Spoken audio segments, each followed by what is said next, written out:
Guys, join me, let's learn how to make a palazzo pant or a baggy pant. The method I'm going to be sharing with you is the easiest, the fastest, and the simplest way of making a palazzo or a baggy pant. Stay with me. Here is a fabric piece for the front part of this trousers. So we're going to be dividing this palazzo pants into two sections. The first section is going to be the front part and the second section is going to be the back part. First of all, let's go ahead to cut the front. This pant is going to be having a waistband. So for the waistband, I'm going to be using 3 inches. All the vertical measurement I'm going to be inputting, I will make sure I include that 3 inches waistband. I'm dividing my hip circumference into 4. Add 1.5 inch for ease and then 1/2 inch for joining allowance to the waistband. This is our crotch length. I'm also going to be marking the full length of my palazzo pants. The full length of my palazzo pants was 42 inches. I added extra 2 inches for the folding allowance.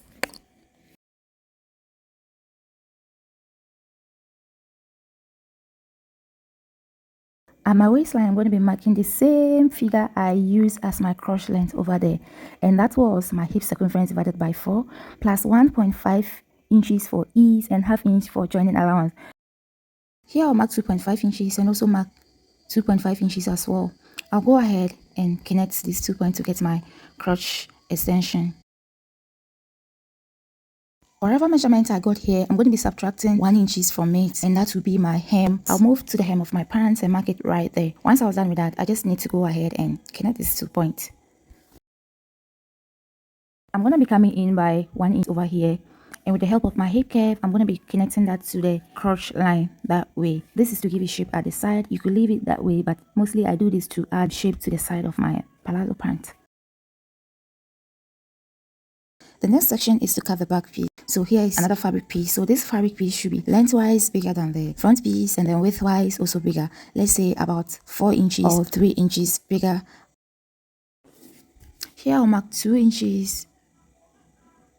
2 inches there, and over here I'll mark 2.5 inches, and I'm going to be connecting it this way to get my back crotch extension. Once I was done with that, I'm going to continue marking my 2 inches all the way to the hem of my pants, and over there too I'm going to be connecting it. At this side I'll be connecting it to the side front that way. The sides should always be equal, but the center front and the center back are not supposed to be equal. The center back is supposed to be longer than the center front.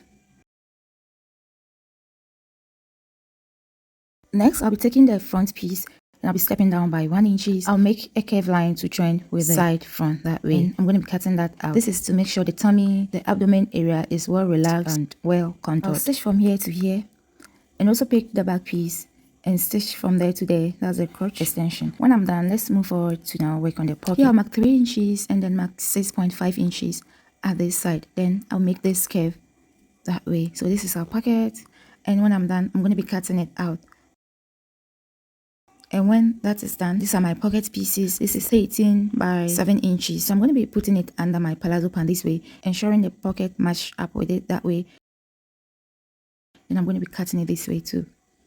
I'll go and then stitch 1/2 inch allowance this way. After that, I'll turn it to the right side and make a top stitch. When I'm done, this is how it's looking like. And I'll go ahead and then place the second piece of the pocket that way. I'm going to be arranging it this way.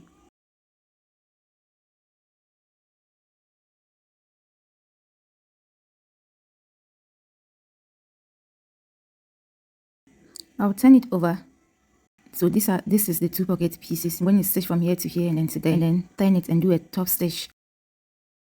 Stitch from here to there and to that side. Do a top stitch right there to secure the pocket. Alright, now once I'm done, this is how it's going to look. Every other thing is now in place. If you look at it, our shape has been altered at the pocket area. Then that 1 inch we came in by the side to give it a shape. I will still come in by that 1 inch. With the help of my hip curve, still make that curve to join with the crotch. My shape is back. Yeah, so I'm going to be doing that to the other side too as well. I'll bring out the back piece, place the front piece on top of it with their right side facing each other. So I'm going to be stitching, that's the side. Then I'll come to the other end to stitch from here to there as well. Over here at the inseam, I'll match up the stitch and then stitch from here to here, and then from here to there also. Here I'm back from my machine. So look at the pocket, so cute, so demure. And I'm going to be folding in my 2-inch hem allowance, stitch round, equally do the same to the other hem as well. This is 3 inches elastic. What I'll do is I'm going to be using my waist circumference, and I'll just take away 5 inches from my waist circumference, and this is the waistband fabric. So what we have to do first is to take the pant and then measure all round to get the new waist circumference. Okay, once I'm done with that, I'm going to be using the same number to cut out the fabric piece for the waistband, but just that I have to add 1 inch for joining allowance because I'm going to be joining this.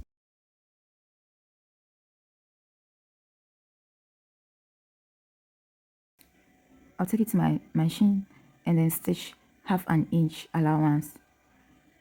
Once I'm done stitching the 1/2 inch allowance, it's just going to match up with the waist circumference, nothing more and nothing less. Once I'm done, this is how it's looking.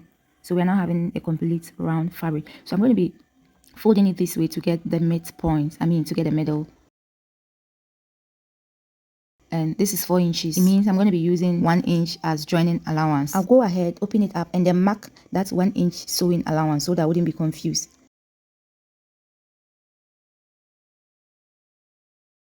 Okay, once I'm done, then I'm going to divide the remaining side into 2. Then I'll come in by 1 inches that way. Okay, now I'm going to be inserting my grommets to it. Listen, a lot of guys are confused out there about what is grommets, what is eyelet, what rivets are, what pliers are. I have a detailed tutorials on my channel that is explaining into detail what all these are, their names, what they are used for. You don't have to use their names interchangeably as a fashion designer. Go get the right names and use the right terms for the right actions. Okay, so once I'm done with my markings, I'll open it up this way. Attach collar stave, that is the hard interface. I'm doing it because I don't want to go by the traditional in the local way of just making a hole and then passing our rope through. No, I want to make it a little bit professional. I want it to look a little bit different from what is out there in the market. And these are some of the things as a fashion designer I do to keep my customers, because I always try to give them something new, something that is not common in the market there. So next time you're making your trousers, use this method. Your customers, your clients, they're going to love it. They're going to be like, oh wow. Over here, I've already gone to put my grommet off the camera. I have a detailed video on my channel how to beautifully and successfully install a grommet or a rivet without the machines, without the pliers, without the presses and all those big machines. Just go check that video out. When I'm done with that, I'll just mark this 2 inches and I'll mark my sewing allowance. So this 2 inches, I'm going to be leaving it, but I'm going to be sewing all around, leaving these 2 inches. That is where we are going to be passing our elastic through. Sew all round, but leave that 2 inches. So now I'm done sewing. I'm gonna need to insert my elastic, close stitch that 2 inches opening I left. Next, I'll take it to my sewing machine and run several straight top stitches all around. Whilst I'm doing that, I need to be stretching. So I have a full detailed tutorials on how to really make this. That's why I'm not much detail about it. So go to my channel and then go check how to get this waistband. That one was beginner friendly, intermediate friendly, and professional friendly as well. Go check that video. I'm going to be using this rope. I'll insert it, passing it through those grommets. Then once I'm done, I'm just putting this rope and protectors, and to give it that flare, and then to also prevent the rope from coming out. Once the rope stretches to that rope and protector, it will just secure it. They can pass through. So the ropes will always be forever protected and they will never come out.